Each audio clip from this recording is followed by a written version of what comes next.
এখন আমি বেরিয়েছি একটু বাজার করব বলে। টুকটাক কেনার আছে বাজার থেকে, তবে মেন যেই জিনিসটা কিনতে যাচ্ছি সেটা একটু লুকিয়ে লুকিয়ে কিনতে যাচ্ছি, কারণ আজকে হাজব্যান্ড খাবে না দুপুরবেলায়। তো সেজন্যই আমি আনতে যাচ্ছি, কারণ আমি ভীষণ ভালো খাই আর আমার মামুনি মানে শাশুড়ি মাও খায়, তো সেই জন্যই আনতে যাচ্ছি। এবার কী আনতে যাচ্ছি চলো তোমাদেরকে দেখাবো। চলে আসলাম সবজি বাজারে, একটু করে বাজারগুলো করে নিলাম। পেঁয়াজগুলো নিয়েছি, পেঁয়াজ পাতা নিয়েছি, তারপরে সুইট কর্ন নিয়েছি, ক্যারট নিয়েছি, বিনস নিয়েছি।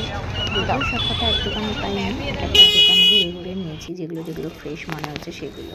হ্যাঁ, বেবি কর্নও নিয়েছি সাথে, এবং টুকটুক করে অনেকগুলো জিনিস নিয়েছি। তো বেলাতে বেরিয়েছি দেখে স্টেশন বাজারে শেষ হয়ে গেছে, তাই হাঁটতে হাঁটতে এত দূরে চলে এলাম। দেখো কি নিতে এসেছি। কোনগুলো? লোটে শুটকি। এটা আছে, এটা আছে, এটা আছে, এটা আছে। দাম কিরকম? 60 টাকা, 70 টাকা, 80 টাকা, 80 টাকা, 80 টাকা। এই মাছটা নিয়ে যান, হেভি মাছ। আমি খেয়েছি, আমি জানি হেভি। কেন, এটা আলাদা কি? এটা বালির মাছ, খুব সুন্দর মাছ। দামটাও তো হেভি বলছো। বললে কি 1 কিলো শুকনো করলে 100 গ্রাম মাছ। লোক হিসাব করতে পারে না। এই মাছগুলো কাঁচাবেলায় কম করে বাজারে 200 টাকা কিলো বিক্রি করেছো।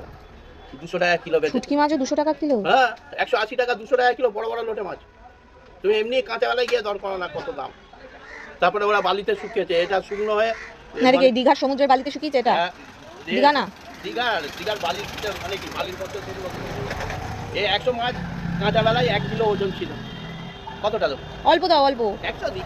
না না, 100 না, অত কে খাবে? 100 নেবো না, তুমি 50 দেবে। 50 দেবো? হ্যাঁ, অত খাবো না, এটা রাখার মতো অবস্থা নেই এটা। রাখতে হবে না না, তুমি 50 দাও, আমি এত নেবো না। কি নিতে বেরিয়েছি তাহলে বুঝতে পারলে? শুটকি মাছ স্টেশনের দিকে পেলাম না, বাধ্য হয়ে এই বজরংবলী মন্দিরের এদিকটাতে আসতে হলো।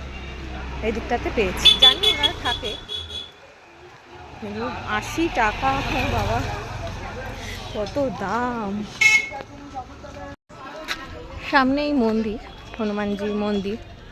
সামনে দিয়ে গেলেও ঢুকতে পারলাম না।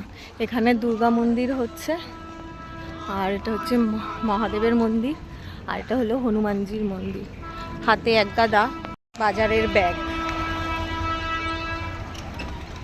মাংস, ডিম, মাছ সব রয়েছে। এসব নিয়ে কি আর ঢোকা যায়? মনটা খুঁতখুত করছিল মন্দিরে ঢুকতে পারলাম না বলে। ঠাকুরের মন্দিরও বন্ধ ছিল।